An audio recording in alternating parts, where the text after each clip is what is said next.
Hello दोस्तों, मैं हूं अशफाक और द वॉइस ऑफ सूफी में आपका स्वागत है। आज हम बात करने वाले हैं एक वली कामिल की जिंदगी के बारे में, एक बुजुर्ग की जिंदगी के बारे में। उनका नाम है हजरत कुतुबुद्दीन बख्तियार काकी रहमतुल्लाह अलैह। हजरत कुतुबुद्दीन बख्तियार काकी ख्वाजा गरीब नवाज मोइनुद्दीन चिश्ती रहमतुल्लाह अलैह के पहले खलीफा हैं और आपको खिलाफत देकर ख्वाजा गरीब नवाज ने आपको दिल्ली जाने का हुक्म दिया था।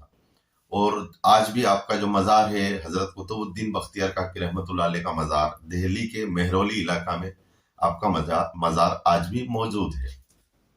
तो आइए बात करते हैं इनकी ज़िंदगी के बारे में, समझते हैं।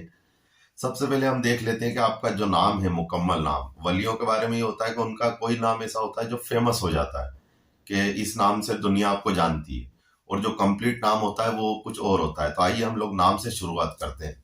हजरत ख्वाजा कुतुबुद्दीन बख्तियार काकी रहमतुल्लाह अलैह का जो नाम है मुकम्मल, वो है हजरत मोहम्मद कुतुबुद्दीन बख्तियार काकी चिश्ती औशी दहलवी।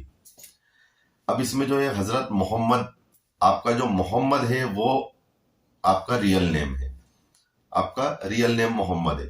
कुतुबुद्दीन आपके नाम के साथ बाद में ऐड हुआ, और जो बख्तियार है, बख्तियार नाम से आपको पहली बार ख्वाजा गरीब नवाज मोइनुद्दीन चिश्ती रहमतुल्लाह अलैह ने आपको पहली बार बख्तियार नाम से पुकारा था। तब से आपके नाम के आगे आप बख्तियार लगाने लगे। इस तरीके से आपके नाम के आगे बख्तियार लगा। और आपके नाम का एक और चीज आती है, उसमें आता है बख्तियार काकी। तो काक का मतलब होता है, हम बात करें तो काक का मतलब होता है रोटी।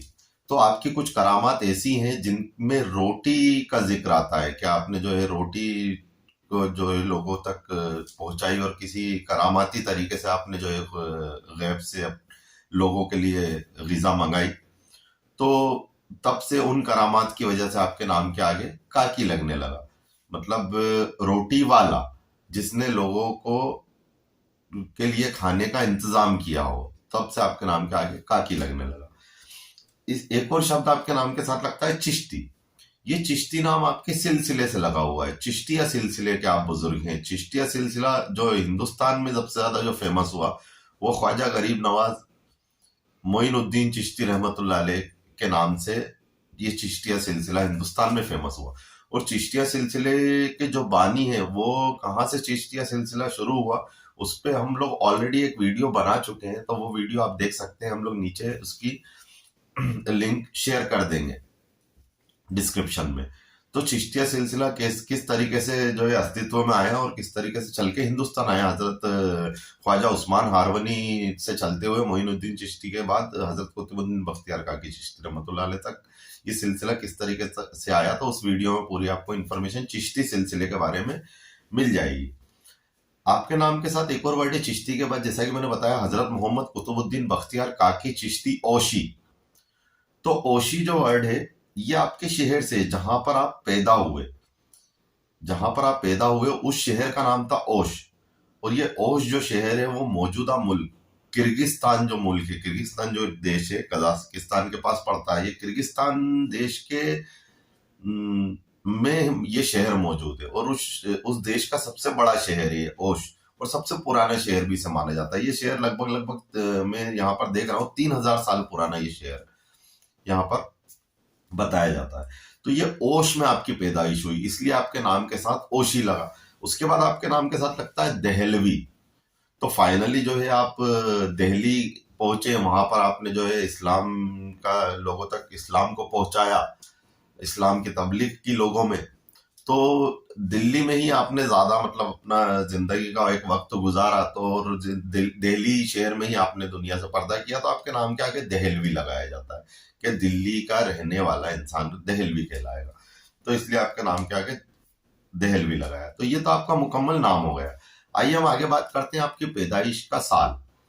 तो जब ज्यादा पुरानी हो जाता है कोई स्टोरी, लाइक हम बात करें तो ये हजरत कुतुबुद्दीन बख्तियार काकी रहमतुल्लाह अलैह की स्टोरी 800 साल पुरानी। तो जब वक्त में जैसे जैसे हम पीछे जाते हैं ना, ऐसा ही डेट ऑफ बर्थ, जो आपने जिस दिन पर्दा किया था दुनिया से, उस चीज में कॉन्फ्लिक्ट देखने को मिलता है। तो इसलिए बड़ी मुश्किल से अलग अलग किताबों में अलग अलग डेट मिलती है। तो यहाँ पर एक सबसे ज्यादा डेट जो आपकी बताई जाती है पैदाइश की, आपकी पैदाइश दुनिया में आप तशरीफ लेकर आए सन 1173 ईस्वी में।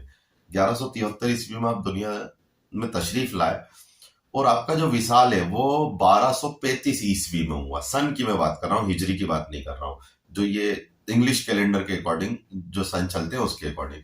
तो आपका जो तारीख है विसाल है वो है 1235 ईस्वी, मतलब आपने दुनिया से पर्दा किया था 1235 ईस्वी में। यानी टोटल आपने जो जिंदगी गुजारी इस दुनिया में, टोटल जिंदगी आपने गुजारी 62 ईयर्स की, 62 साल की आपने टोटल इस दुनिया में जिंदगी गुजारी। आपकी पैदाइश की जगह के बारे में हम आपको बता चुके हैं, ओश नाम की जगह थी। बख्तियार नाम से आपको ख्वाजा गरीब नवाज रहमतुल्लाह अलैह पुकारा करते थे। आइए अब चलते हैं आपके फैमिली बैकग्राउंड की तरफ। आपके वालिद का नाम था सैयद कमालुद्दीन बिन सैयद मूसा, ये आपके वालिद का नाम था। आप जो है ओश में आपकी पैदाइश हुई जब आपकी उम्र 18 माह मतलब 1.5 साल के समथिंग आपकी उम्र हुई, तब आपके वालिद का इंतकाल हो गया, तब आपके वालिद ने इस दुनिया से पर्दा कर लिया। अब आपके जो जितनी भी देखभाल है आपकी आपकी वालिदा ने की। जब आपकी उम्र 4 साल के समथिंग हुई तो आपकी वालिदा ने कहा कि अब आपको जो है आगे पढ़ाई के लिए मतलब किसी मदरसा में या किसी भी जो भी उस वक्त इंस्टीट्यूशन हुआ करते थे उसमें आपका दाखिला कराना था। तो उस वक्त आपके शहर ओश में हजरत मोइनुद्दीन चिश्ती रहमतुल्लाह अलैह तशरीफ लाए हुए थे, आपके शहर ओश में। तो जब मोइनुद्दीन चिश्ती रहमतुल्लाह अलैह तशरीफ लाए तो ऑब्वियस सी बात है पूरे शहर में इस बात की खबर होगी, क्योंकि ऑलरेडी ख्वाजा गरीब नवाज इतने फेमस हो चुके थे वली के रूप में कि लोग उन्हें जानते थे। तब आप तशरीफ लाते थे तो लगभग लगभग काफी लोग आपसे मिलने जाया करते थे, आपसे फैज हासिल करने जाया करते थे। प्लस गवर्नमेंट के लोग, उस वक्त जो भी गवर्नमेंट हुआ करती थी वो लोग आपके साथ हुआ करते थे, और आलिम हाफिज वगैरह सब लोग आपके मजमे में बैठा करते थे। तो आपकी वालिदा ने सोचा कि मैं सबसे पहले इनको ख्वाजा गरीब नवाज मोइनुद्दीन चिश्ती रहमतुल्लाह अलैह की जियारत करा देती हूँ, और उनसे फिर आगे देखते हैं कि वो क्या हुक्म देते हैं, क्या आगे पढ़ाई करना चाहिए, किस हिसाब से पढ़ाई कराना चाहिए।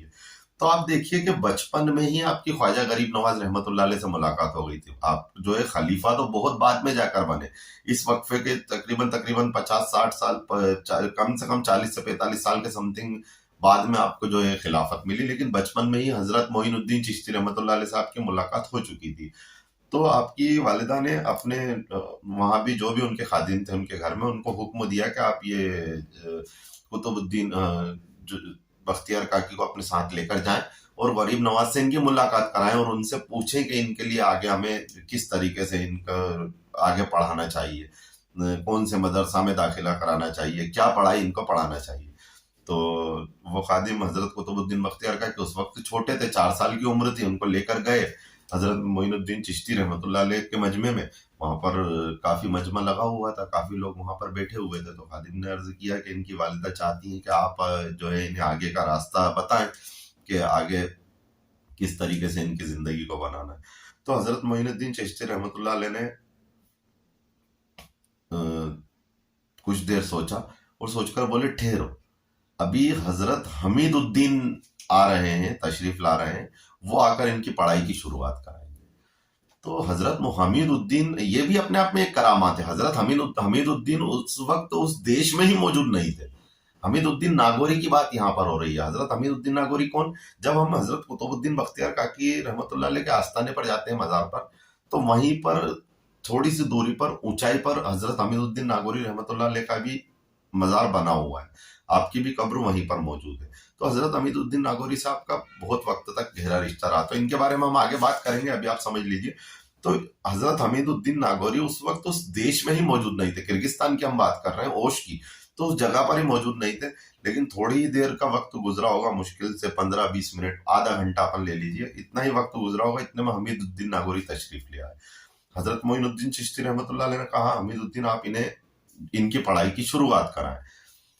तो हमीदुद्दीन नागौरी, उस वक्त ये चलता था कि जो भी उस्ताद हुआ करते थे वो तख्ती पर लिख कर दिया करते थे, उसे उस बच्चे को पढ़ना होता था।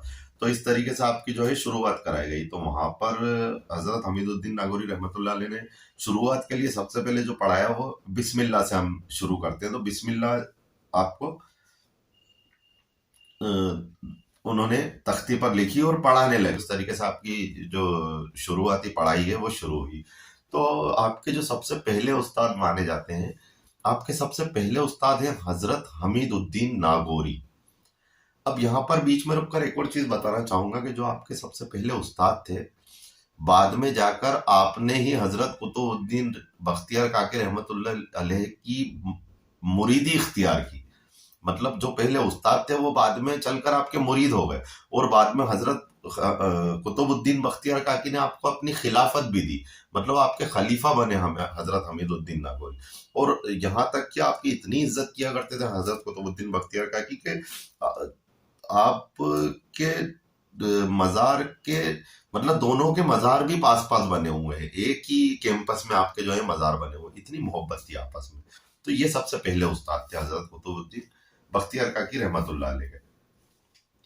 फिर कुछ दिन बाद आपको ये महफिल खत्म हुई, और उसके बाद फिर कुछ दिन बाद आपके वालिद ने कहा कि ठीक है, अब आपको जो है मदरसे में दाखिला करा देते हैं। आपकी शुरुआती पढ़ाई जो रस्म बिस्मिल्लाह जिसे कहा जाता है, रस्म बिस्मिल्लाह एक चीज होती है, उसके बारे में भी हम बात करेंगे किसी वीडियो में। रस्म बिस्मिल्लाह तो आपकी मुकम्मल हुई, तो आपने कहा कि चलिए किसी मदरसे में इनका जो है दाखिला करा देते हैं। तो यहाँ पर आपने फिर अपने खादिम के साथ हजरत कुतुबुद्दीन को भेजा। तब भी आपकी उम्र कम ही थी, 4-5 साल के समथिंग आपकी उम्र होगी। तभी तो आपके खादिम आपको मदरसे की तरफ लेकर चले। अब मदरसा की तरफ दाखिला कराने जा रहे थे, तो शहर में काफी मदरसे हुआ करते थे। मदरसा मान लीजिए अभी जो हमारे शहर में, हमारे देश में जिस टाइप से स्कूल होते हैं, एक शहर में काफी स्कूल होते हैं, इसी उस वक्त मदरसा स्कूल ही कह सकते हैं हम। उर्दू में आप उसे मदरसा कहें, जो भी है, हम स्कूल ही कह सकते हैं उसे, जहां पर इल्म दिया जाता हो, लोगों को जहां पर इल्म दिया जाता हो, तो उस चीज को जो है मदरसा उस वक्त कहा जाता था। तो हम मदरसा में दाखिला के लिए जा रहे थे, तभी रास्ते में एक बुजुर्ग मिले। यहाँ से कहानी शुरू होती है। तभी रास्ते में एक बुजुर्ग मिले। उन बुजुर्ग ने उस खादिम से पूछा जो आपको लेकर जा रहे थे, हजरत कुतुबुद्दीन बख्तियार काकी को जो मदरसे की तरफ लेकर जा रहे थे, उन खादिम से पूछा कि कहाँ जा रहे हो। तो खादिम ने कहा कि ये हमारे घर के बच्चे हैं, इनको मदरसा में दाखिले के लिए ले जा रहे हैं। मतलब जो भी उस वक्त वो कहा करते थे कि ये जो है इनको मदरसा में दाखिला के लिए हम ले जा रहे हैं। तो उस वक्त उन बुजुर्ग ने फरमाया कि रुको। अब ये बुजुर्ग कौन थे कोई नहीं जानता, खादिम को भी नहीं पता, और हजरत कुतुबुद्दीन बख्तियार काकी की उम्र बहुत कम थी। तो उन बुजुर्ग ने कहा कि रुको, मेरे पीछे चलो। तो माशाल्लाह दिखने में बुजुर्ग जो है, तो उन पर कोई भी इंसान बहुत जल्दी भरोसा कर लेता है कि बुजुर्ग हैं, कहीं सही रास्ते पर ही ले जाएंगे। और उस वक्त तो रूहानियत बहुत ज्यादा हुआ करती थी लोगों में। वो वक्त, मतलब हम बात कर रहे हैं आज से 800 साल पहले की। हम इस वक्त को रख के सोचेंगे तो हमें चीजें इतनी ज्यादा क्लियर नहीं होंगी। हम 800 साल पहले जाएंगे वक्त में, और उस वक्त के हिसाब से सोचेंगे तो ज्यादा क्लियर होंगे। उस वक्त तो रूहानियत बहुत हुआ करती थी लोगों में। तो उस रूहानियत के माध्यम से जो है वो आपके पीछे चलने लगे कि ठीक है, ये बुजुर्ग कह रहे हैं तो इनके साथ चलते। तो वो जो बुजुर्ग है, वो उनको उस वक्त एक मदरसा हुआ करता था, शेख असर अबा खफस रहमतुल्लाह अलैह के मदरसे में लेकर गए। ये इनका नाम है, जिनका ये मदरसा था ना, ये उनका नाम है, शेख असर अबा खफस, ये उनका नाम है। उनके मदरसे में लेकर गए। वहां जाकर मदरसे में कहने लगे कि इस बच्चे की खास तौर पर तरबियत की जानी चाहिए। अब ये बुजुर्ग कौन है कोई नहीं जानता, लेकिन वो मदरसा में जाकर कह रहे हैं कि इस बच्चे की, किसके बारे में बात कर रहे हैं, हजरत कुतुबुद्दीन बख्तियार काकी रहमतुल्लाह अलैह के बारे में, कि इस बच्चे की खास तौर पर तरबियत की जानी चाहिए। क्यों? कहीं ना कहीं वो बुजुर्ग जानते थे कि यह बच्चा आने वाले वक्त में किस मकाम पर पहुंचने वाला है। तो आपने ये हुक्म दिया था मदरसे में जाकर के इस बच्चे की खास तौर पर तरबियत की जानी चाहिए, क्योंकि उन बुजुर्ग को ये पता था, इल्म गैब था, कि हजरत कुतुबुद्दीन बख्तियार काकी आगे चलकर हजरत गरीब नवाज के खलीफा बनने वाले हैं। और ये कितने बड़े सिलसिले की, कितने बड़े शिजरे के अपने आप में एक बुनियाद बनने वाले हैं। तो इसलिए आपने कहा कि इस बच्चे की खास तौर पर तरबियत की जानी चाहिए। तो ये होती है बुजुर्गी, ये होती है तरीकत, ये होती है मारिफत। तो यहाँ से शुरुआत होती है हजरत कुतुबुद्दीन बख्तियार काकी की। तो वहां जाकर मदरसे में कहने इस बच्चे की खास तौर पर तरबियत की जानी चाहिए। तो अबा खफस ने खादिम से पूछा, तुम जानते हो ये बाबा कौन थे? जब वो बाबा ये बोलकर चले गए, तो फिर वो खादिम से पूछा किन्होंने? उस मदरसे के प्रिंसिपल ने। प्रिंसिपल मैं कह रहा हूँ, जो भी उस मदरसे में लफ्ज यूज किया जाता हो, उस्ताद ने या जो भी उस प्रिंसिपल ने ये कहा कि तुम जानते हो ये बाबा कौन थे?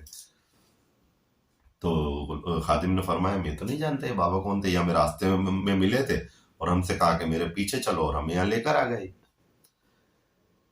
तो अबा खफस ने यह फरमाया कि ये खिज्र अलैहिस्सलाम थे, हजरत खिज्र अलैहिस्सलाम थे ये, जो आपको यहाँ पर इस मदरसे में लेकर आए, जिन्होंने कहा कि इस बच्चे की खास तौर पर तरबियत करना है। तो हजरत खिज्र अलैहिस्सलाम को तो हम सब जानते हैं, हम सब ने कहीं ना कहीं पढ़ा है। हजरत मूसा अलैहिस्सलाम का किस्सा है जो खिज्र के पास गए थे।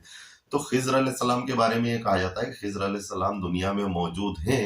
वो तमाम तमाम अलग अलग वक्त पर बहुत सारे बुजुर्गों से उन्होंने मुलाकात की है। किसी दिन हम खिज्र अलैहिस्सलाम की जिंदगी के बारे में बात करेंगे, तो लगभग लगभग सारे बुजुर्ग जितने वली है ना, उन सब से आपकी मुलाकात कहीं ना कहीं किताब में दर्ज है कि मुझे खिज्र अलैहिस्सलाम यहाँ मिले थे, हमारी मुलाकात यहाँ हुई थी, इस मस्जिद में हमारी मुलाकात हुई थी, उस मदरसा में मुलाकात हुई थी, इस खानका में हमारी मुलाकात हुई थी। तो बहुत सारे सभी लोगों से खिज्र अलैहिस्सलाम, तो खिज्र अलैहिस्सलाम जो है खुदा की तरफ से पैगाम जो है लोगों तक खुदा का पैगाम पहुंचाते थे, लोगों की रहनुमाई करते थे, भटकुओं को रास्ता दिखाते थे। तो खिज्र अलैहिस्सलाम का काम यही है, आज भी खिज्र अलैहिस्सलाम का काम यही है, भटके हुओं को रास्ता दिखाना। जिस तरीके से मदरसा में जा रहे थे, वो अपने साथ लेकर सही जगह पर पहुंचा दिया, तो उन्हें एक तरीके से रास्ता दिखा दिया। अब साहब आपका मदरसे में दाखिला हुआ है, और जिनकी रेफरेंस जो है हजरत खिज्र अलैहिस्सलाम लेकर आए हो, तो उन बच्चे पर तो ऑब्वियस सी बात है कि मदरसा को ज्यादा ध्यान देना पड़ेगा। तो बहुत थोड़ा सा ही वक्त गुजरा तो आपने जो है कुरान हिफ्ज कर लिया, और आपकी अपनी तमाम मदरसा की जो भी पढ़ाई होती है वो तमाम आपने मुकम्मल कर ली बहुत कम वक्त में। लाइक हम अभी के आज के दौर के एग्जाम्पल से मैं समझाऊं कि जितने टाइम में बच्चा जो है 5th या 6th क्लास में होता है, मान लीजिए 8th क्लास में होता है, उस वक्त में आपने ग्रेजुएशन कंप्लीट कर ली। मतलब आज भी ऐसा पॉसिबल है, ऐसे बच्चे दुनिया में मौजूद हैं जिनका आईक्यू पावर हम देखें तो समथिंग समथिंग 180 190 ऐसा आईक्यू स्कोर जिनका जाता है। कुछ बच्चे हैं ऐसे, हम अभी कुछ दिन पहले मैं पढ़ रहा था कहीं पर किसी कंट्री में एक बच्चा ऐसा है जिसने तकरीबन 6 या 7 क्लास की एज में ग्रेजुएशन कंप्लीट कर ली। तो ऐसे आईक्यू पावर के बच्चे होते। तो ऐसा ही सेम हजरत कुतुबुद्दीन बख्तियार काकी रहमतुल्लाह अलैह के साथ हुआ कि उन्होंने जो है बहुत कम वक्त में अपने मदरसे की तमाम पढ़ाई मुकम्मल कर ली। फिर आपको ख्याल आया कि मैं और पढ़ूं इन द सेंस के पढ़ाई तो मुकम्मल कर ली, एक होती है जाहिरी पढ़ाई और एक होती है रूहानियत की पढ़ाई। तो फिर आपके जहन में आया कि मैं रूहानियत का इल्म हासिल करना हो, और रूहानियत से तसव्वुफ शुरू होता है। तसव्वुफ की बात करते ही सबसे पहले रूह की बात आ जाती है कि आपको रूह को पाक करना है, आपको रूह को ऐसा करना है, आपको रूह को ये गिज़ा देना है, रूह को ये गिज़ा नहीं देना है, रूह से ये काम लेना है, रूह से ये काम नहीं। तो तसव्वुफ कहीं ना कहीं ओवरऑल हम बात करें तो तसव्वुफ रूह के इर्द गिर्द ही वर्क करता है। जो ओवरऑल मैकेनिज्म है तसव्वुफ का वो रूह के आसपास चलता है। तो आपने कहा कि मैं रूहानियत की पढ़ाई करना चाहता हूँ। अब भाई मदरसे में तो आपने पढ़ लिया, जब आपको रूहानियत की पढ़ाई करना है तो सीधी बात है कि आपको किसी बुजुर्ग के पास जाना पड़ेगा, किसी बुजुर्ग से आपको मिलना पड़ेगा। तो रूहानियत की पढ़ाई करना चाहता हूँ। फिर आपने सोचने लगे मुझे रूहानियत के इल्म के लिए किसके पास जाना चाहिए। ये सबसे बड़ा सवाल है, आज भी लोगों के दिमाग में ये सवाल आना चाहिए। अगर आप चाहते हैं कि तसव्वुफ का या सूफीज्म को मैं सीखूं, सूफीज्म को समझूं, तो ये दिमाग में सबसे पहला सवाल आना चाहिए कि मुझे जाना किसके पास है। कम से कम ये तो पता हो कि इस इल्म के लिए मुझे किसके पास जाना है। अगर रूहानियत का इल्म लेने आप किसी आलिम हाफिज के पास जाएंगे तो वहां से मुश्किल है, मतलब नहीं मिल पाएगा। क्यों? क्योंकि उनके पास रूहानियत का इल्म नहीं है। रूहानियत के इल्म के लिए किसी वली कामिल के पास ही जाना पड़ेगा, किसी बुजुर्ग के पास ही जाना पड़ेगा जिसने उस इल्म को समझा हो। जब भाई बात आगे बढ़ती है, आपको बचपन से ही वलियों से मोहब्बत थी, जिन्होंने बचपन में ही पहला मजमा ही हजरत मोइनुद्दीन चिश्ती रहमतुल्लाह ख्वाजा गरीब नवाज का पहला मजमा देखा हो लाइव अपनी आंखों से, तो वलियों से तो मोहब्बत रहेगी। जिसमें सबसे खास तौर पर ख्वाजा गरीब नवाज है, जिनसे आपको मोहब्बत थी। अभी आपसे ज्यादा मुलाकात नहीं हुई है, सिर्फ बचपन में एक बार मुलाकात हुई है, ना आप मिले हैं ना आपने अभी बेअत की। अभी तो गरीब नवाज से आप बेअत करेंगे, उसके बाद गरीब नवाज के साथ लगभग तमाम दुनिया का एक पूरा आपका एक सफर रहेगा, उसके बाद चल के खिलाफत मिलेगी। तो अभी तो कुछ भी नहीं है, और उसके बाद भी आपकी गरीब नवाज से मोहब्बत जो है बहुत ज्यादा है। अब आगे बढ़ते हैं।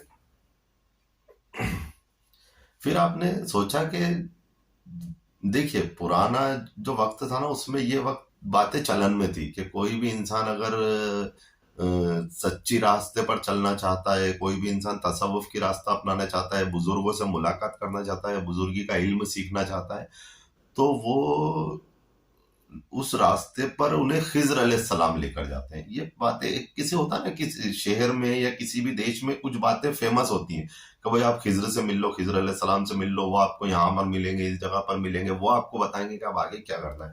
तो आपके दिल में एक उमंग उठी कि मैं खिज्र अलैहिस्सलाम से मुलाकात करूं और फिर वो मुझे आगे का रास्ता बताएं कि अब मुझे क्या करना चाहिए। तो साहब आप निकल पड़े एक वीरान जगह पर। यही फेमस था कि आप सुनसान जगह पर जाएं, अल्लाह को याद करें, अल्लाह से गिड़गिड़ा कर मांगे कि मुझे मेरी मुलाकात खिज़र अलैहिस्सलाम से करा दे। किस लिए? नेक ख्याल से कि वो मुझे आगे का रास्ता बताएं कि मुझे अब क्या करना है। नेक ख्याल से आप करेंगे तो फिर खिज़र अलैहिस्सलाम से आपकी मुलाकात पॉसिबल है। तो आप जो है वीरान में निकल गए। वहां पर उस शहर में फेमस था कि जंगल में किसी वीराने में एक मस्जिद है, उस मस्जिद में आप जाकर कुछ नमाज वगैरह पढ़ेंगे। जो चले गए उस मस्जिद में, शहर के किनारे पर ही हुआ करती थी। शहर मतलब बहुत छोटी जगह अपन मानकर चलो, अभी के शहर तो बहुत बड़े बड़े हैं। शहर के किनारे पर एक मस्जिद थी, वहां पहुंचे। वहां पर देखें आपने ईशा की नमाज अदा की और बुलंदी पर, यानी मस्जिद के मीनारे, मस्जिद में मीनारा बनाया जाता था, वहां पर चढ़कर अजान दी जाए ताकि दूर दूर तक पहुंच जाए। माइक सिस्टम, साउंड सिस्टम तो था नहीं था। तो मस्जिद के मीनारे पर उसकी बुलंद पर पहुंचकर आपने दुआ की उस मीनारे पर बैठकर कि या अल्लाह मेरी मुलाकात खिज़र अलैहिस्सलाम से करा दे ताकि मैं उनसे फैज हासिल कर सकूं। ऐसा नहीं है कि मैं मालो दौलत हासिल कर सकूं, जैसा आजकल होता है कि भाई पीर के पास पहुंच जाते हैं कि मैं मालो दौलत मिल जाए, हमारा काम धंधा अच्छा चले। ऐसा नहीं, कि ताकि मैं उनसे फैज हासिल कर सकूं। और एक और चीज कि वो मुझे आगे का रास्ता बताएं कि मुझे आगे करना क्या है जिंदगी में। अब दुआ करने का मन, नीचे आ गए, सारी रात इबादत करते रहे और फजर की नमाज पढ़कर आप मस्जिद से बाहर निकल गए। खिज़र अलैहिस्सलाम से अभी मुलाकात नहीं हुई और जंगल की ओर बढ़े ही थे कि आगे एक बाबा से मुलाकात हुई। मस्जिद से निकले, जंगल में वापस आए तो वहां पर एक बाबा से मुलाकात हुई। हजरत कुतुबुद्दीन ने पूछा, बाबा इतने वीराने में क्या कर रहे हैं आप? तो बाबा ने पूछा, मैं तो यहीं जंगल में ही रहता हूँ, आप यहाँ क्या कर रहे हैं? तो हजरत कुतुबुद्दीन रहमतुल्लाह अलैह ने पूरा वाकया बता दिया कि मुझे खिज़र अलैहिस्सलाम से मुलाकात करनी थी, इस मस्जिद में मैं आया, रात भर इबादत की, मेरी मुलाकात तो नहीं हो पाई, अब मैं वापिस शहर की तरफ जा रहा हूँ। तो बुजुर्ग ने उनसे पूछा कि खिज़र अलैहिस्सलाम से मिलना चाहते हो? अच्छा अच्छा, क्यों मिलना चाहते हो? तो आपने पूरा बताया। आपके ख्यालात तो नेक ही थे, कोई थे नहीं, नेक ख्याल थे। तो आपने पूरा बता दिया कि मैं रूहानियत में आगे बढ़ना चाहता हूँ और मैं तसव्वुफ को सीखना चाहता हूँ। उनसे पूछना चाहता हूँ कि मैं किसके पास जाऊँ आगे इल्म हासिल करने के लिए। थोड़ी देर बाद वहां एक और बुजुर्ग आ गए और उन दोनों बुजुर्गों में आपस में बात चलने लगी। थोड़ी देर बाद वहां पर एक और बुजुर्ग आ गए, उन दोनों में आपस में बात होने लगी। तो पहले बुजुर्ग ने फरमाया, ये हजरत खिज्र से मिलना चाहते हैं। पहले बुजुर्ग ने दूसरे बुजुर्ग से फरमाया कि ये हजरत खिज्र से मिलना चाहते हैं। तो बुजुर्ग ने फरमाया, तुम इस्फहान नाम की एक जगह थी, अस्फहान कोई शहर था, तो अस्फहान चले जाओ। इतना कहकर दोनों बुजुर्ग चले गए। अब बाद में बहुत आगे चलकर यह वाकया तो गुजर गया और उनके कहने पर आप अस्फहान चले गए।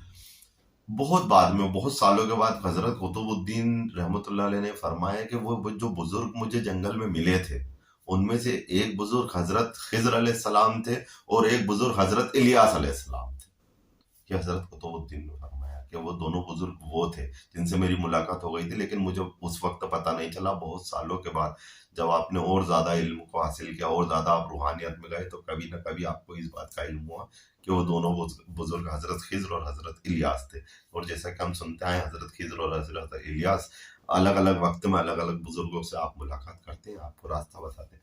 अब उन्होंने क्या कहा, अस्फहान चले जाओ। फिर से हम स्टोरी पर आ जाते हैं। अस्फहान चले गए, इतना करके जो है अस्फहान चले जाओ, इतना कहकर दोनों बुजुर्ग आगे चले गए। जब आपने इस्फहान के बारे में सोचा तो ख्याल आया कि हजरत महमूद इस्फहानी की तरफ इशारा होगा। उस वक्त एक बहुत मशहूर बुजुर्ग थे हजरत महमूद इस्फहानी, उनकी तरफ इशारा होगा, हो सकता है मुझे उनके पास जाना हो फैज लेने। तो हजरत कुतुबुद्दीन इस्फहान की तरफ रवाना हो गए और उन दिनों इस्फहान में, अब ये देखिए कोइंसिडेंस तो नहीं, ये सोची समझी प्लानिंग किनकी, हजरत खिज्र अलैहिस्सलाम और हजरत इलियास अलैहिस्सलाम की।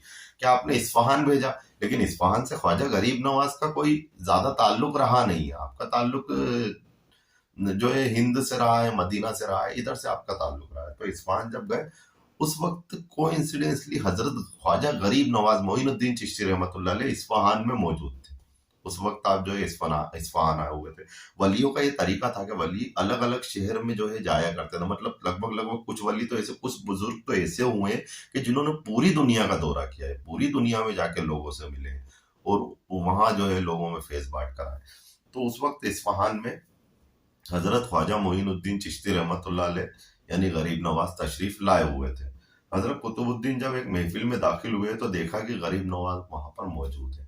इस्फहान में हजरत कुतुबुद्दीन बख्तियार काकी अपने घर से दूर, हजरत ख्वाजा गरीब नवाज मोइनुद्दीन चिश्ती रहमतुल्लाह अलैह अपने घर से दूर, और इनकी मुलाकात कहाँ हो रही है? इस्फहान नाम के शहर में। और इस्फहान के बारे में किसने बताया? हजरत खिजर अलैहिस्सलाम ने। तो ये देखिए आप किस तरीके से बुजुर्ग जो है लोगों को सही रास्ते पर पहुंचा देते हैं एट दी एंड, कि आपको पहुंचना वहीं है, अब वहां पर आपकी मुलाकात होती है। तो हजरत कुतुबुद्दीन वहां पर जो है एक महफिल में पहुंचे इस्फहान में, और वहां पर गरीब नवाज मोइनुद्दीन चिश्ती रहमतुल्लाह अलैह मौजूद थे, जलवा फरमाते, और वहां तमाम औलिया इकराम वहां मौजूद है और गरीब नवाज तशरीफ फरमाए। अब जब ऑब्वियस सी बात है कि हजरत मोइनुद्दीन चिश्ती रहमतुल्लाह अलैह किसी महफिल में बैठे, आप सोच कर देखिए, मतलब आपके अपने आप में एक रोंगटे खड़े होने लगे। किसी महफिल में हजरत ख्वाजा मोइनुद्दीन चिश्ती रहमतुल्लाह अलैह बैठे हैं और वहां पर तमाम बुजुर्ग जलवा फरमाए। अब वो बुजुर्ग किस मकाम पर है? जब गरीब नवाज कितने ऊंचे मकाम पर है तो उनकी महफिल में बैठने वाले लोग किस मकाम पर होंगे? तो तमाम बुजुर्गों की महफिल है, मतलब वहां पर कोई आम इंसान मौजूद ही नहीं है। हम जैसा कोई भी आम इंसान वहां पर मौजूद नहीं है, तमाम बुजुर्गों की महफिल है। वहां पर हजरत कुतुबुद्दीन बख्तियार काकी रहमतुल्लाह अलैह पहुंचते, क्या आलम होगा फेस का, उस महफिल का क्या आलम होगा जिसमें तमाम के तमाम जितने लोग बैठे हैं वली मौजूद है। तो अब आगे बढ़ती है यहाँ से बात, और वहां तमाम औलिया किराम मौजूद थे।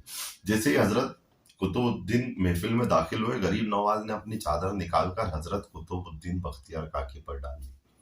कोई चीज चादर टाइप ओढ़ी होगी, वो अपनी चादर निकाली और हजरत कुतुबुद्दीन बख्तियार काकी पर डाल दी। तो बुजुर्ग ज्यादातर इशारों में बातें किया करते हैं। जब उन्होंने अपनी चादर को हजरत कुतुबुद्दीन बख्तियार काकी पर डाल दी, तो कहीं ना कहीं ये इशारा था कि कुतुबुद्दीन, हमने तुम्हें अपनी पनाह में ले लिया है, अब तुम्हारी सारी जिंदगी हमारे साथ गुजरेगी, हमने तुम्हें अपनी पनाह में ले लिया। किसी के ऊपर चादर डालना तो एक तरीके से हम उसे तमाम चीजों से बचा रहे हैं, एक तरीके से किसी चीज को ढक दिया, ताकि कोई भी चीज ऊपर से उनके ऊपर आ रही है, कोई भी गलत से आ रही है, उस चीज को बचा रहे हैं। तो वो एक इशारा था कि हमने तुम्हें अपनी पनाह में ले लिया। और थोड़ी ही देर में आपने वो चीज कहकर भी बता दी कि हमने तुम्हें, एक कुतुबुद्दीन, हमने तुम्हें अपनी मुरीदी में ले लिया। हजरत ख्वाजा गरीब नवाज जानते थे, जब आपने बचपन में 4 साल की उम्र में उन्हें पहली बार दर्स दिया था कि आपको हजरत अमीरुद्दीन पढ़ाएंगे, तब से आप जानते थे कि ये शख्स मेरी मुरीदी में आएंगे और मैं इनको अपना खलीफा बनाऊंगा। एक बुजुर्ग की नजर, हम तो आज या कल परसों की सोचते हैं, एक बुजुर्ग की नजर अगले 500 साल पर होती है। ये होती है बुजुर्ग, ये होती है विलायत। सिर्फ करामातें, करामात आप कह दो, करामात विलायत जो है विलायत या बुजुर्गी नहीं होती। कि आप कितनी नजर रखते हैं, किस शख्स पर आपकी कितनी नजर है, ये होती है विलायत। किसी वली को समझना है तो उसकी नजर को देखना पड़ेगा कि उसकी नजर कहाँ तक है। उसकी नजर अगले 500 साल से भी आगे तक रहती है। ये एक बुजुर्ग की नजर है। अपने एक एक मुरीद पर एक बुजुर्ग की नजर होती है। एक पीर की नजर अपने, अगर किसी पीर के 1 लाख मुरीद है और उसमें से 90,000वें मुरीद ने किसी दिन ये किया, तो उस पर उसकी नजर होती है। ये बुजुर्गी। तो आगे बढ़ते हैं। हमने आपको अपनी मुरीदी में ले लिया, हजरत कुतुबुद्दीन बख्तियार काकी हजरत ख्वाजा गरीब नवाज के मुरीद हो गए। अब आगे की स्टोरी किस तरीके से चली, आपको किस तरीके से गरीब नवाज जो है पूरी दुनिया में लेकर घूमे, पूरी दुनिया का दौरा किया आपने, पूरी दुनिया में सफर किया, लगभग पूरी दुनिया, इन द सेंस के आगे हम लोग स्टोरी में बात करेंगे कि कहाँ कहाँ आप गए। और उसके बाद फिर आपको हिंद लेकर आए, दिल्ली भेजा, फिर दिल्ली में आपने किस तरीके से काम किया, किस तरीके से गरीब नवाज का पर्दा हुआ, किस तरीके से आपको जो है खलीफा बनाया गया। इन सारी चीजों की बात हम जो है अगले वीडियो में करेंगे। इसका जो सेकंड पार्ट मैं बनाने वाला हूँ बहुत जल्दी इंशाल्लाह इसका सेकंड पार्ट बनाएंगे। उस वीडियो में हम बात करेंगे कि आगे की स्टोरी किस तरीके से चलती है। यहाँ तक तो हमने देख लिया कि भाई आप जो है गरीब नवाज के मुरीद हो गए फाइनली। अब इसके आगे की जो स्टोरी है इसकी बात हम जो है अगले वीडियो में करेंगे। तो अगर आपको ये वीडियोस पसंद आते हैं, ये जानकारी पसंद आती है बुजुर्गों के बारे में, तो आप इन वीडियोस को आगे भी शेयर करें, लोगों तक पहुंचाएं। आप चाहें तो डाउनलोड करके आगे अपने व्हाट्सएप पे जहां पर भी आप देते हैं, जिनको भी आपको जो है बुजुर्गों के बारे में, बुजुर्गों की जिंदगी के बारे में बताना, तो आप भेजें। हमारे चैनल को लाइक करें, सब्सक्राइब करें और आगे इन सारी जो है जितनी भी ये तालीम है इन सबको आगे बढ़ाएं। बहुत बहुत शुक्रिया।